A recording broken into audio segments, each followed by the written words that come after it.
Je lis du livre de Actes des Apôtres, chapitre 10, au verset 41, ce qui suit.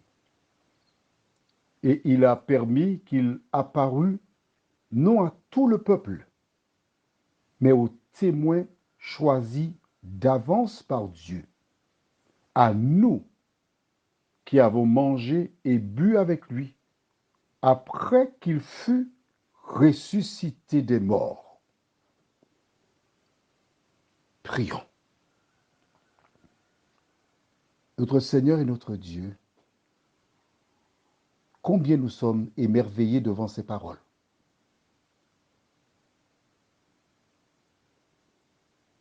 Que ton esprit nous éclaire afin que nous avancions dans la connaissance de cette dernière, nous t'en prions.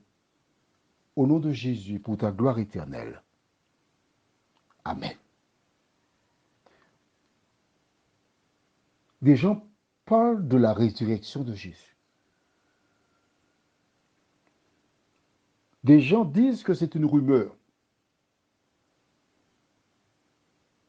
Quand Pierre commence son discours, nous voyons bien qu'il connaît son affaire. Et ces personnes présentes ont entendu que Jésus est ressuscité. Mais note bien que Pierre, à 2 reprises, déclara, d'abord au verset 37, « Vous savez ce qui est arrivé dans toute la Judée. » Ensuite, il continue en disant au verset 38, « Vous savez comment Dieu a oint du Saint-Esprit et de force Jésus de Nazareth. » Jusque-là, il n'y a aucun souci. Au verset 39, il dit, « Nous sommes témoins de tout ce qu'il a fait dans le pays des Juifs et à Jérusalem. » Les auditeurs présents savent que ce n'est pas quelqu'un qui raconte ce que quelqu'un d'autre lui a dit. Cette personne sait de quoi elle parle. Cette personne n'est pas une historienne qui a fait des recherches. Non, c'est un acteur. Une personne qui a marché avec Jésus. Une personne qui a vécu avec Jésus. Une personne qui peut parler de Jésus parce qu'il connaissait Jésus. Une personne qui était la lumière du monde. Une personne qui était la, je ne vais pas dire l'incarnation, mais l'exemple. Un exemple parmi d'autres qui connaissait Jésus. Parce que c'est ce qui est important. Parler de Jésus, ce n'est rien. Tout le monde parle de Jésus.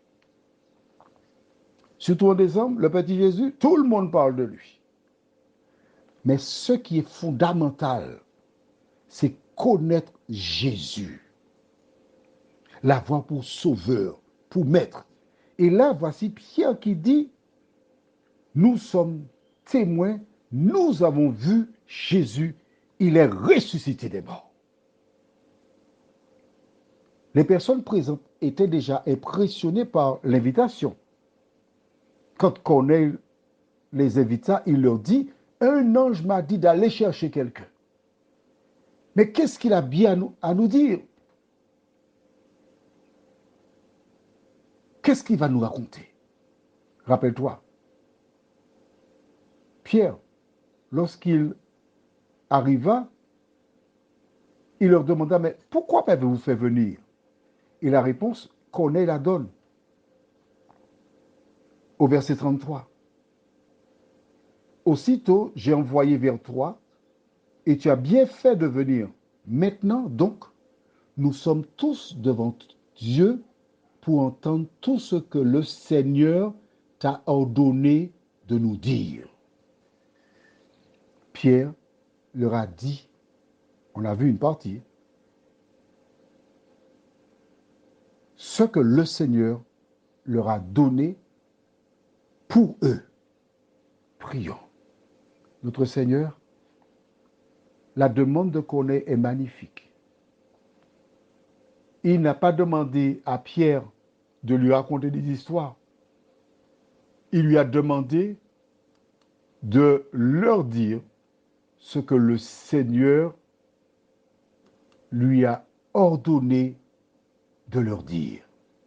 Nous verrons la suite. Pour leur prions. Notre Seigneur et notre Dieu. Quel encouragement.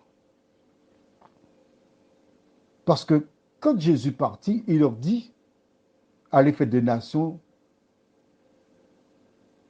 avec une mission précise. Mais il acheva en verset 20 en disant, et voici, je suis avec vous tous les jours jusqu'à la fin du monde.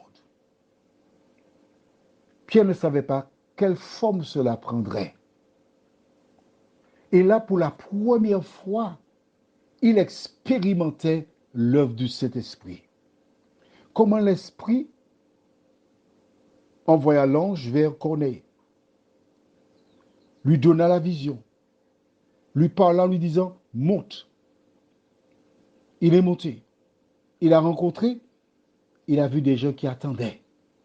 Aujourd'hui, ce dont le monde a besoin, ce sont des femmes et des hommes consacrés à qui Dieu donnera un message comme Pierre pour aller vers celles et ceux qui attendent. Seigneur, merci d'envoyer des moissonneurs, des ouvriers dans ta vigne, car nous sommes fatigués de ce monde, nous t'en prions, au nom de Jésus pour ta gloire éternelle. Amen. Je te souhaite une bonne nuit.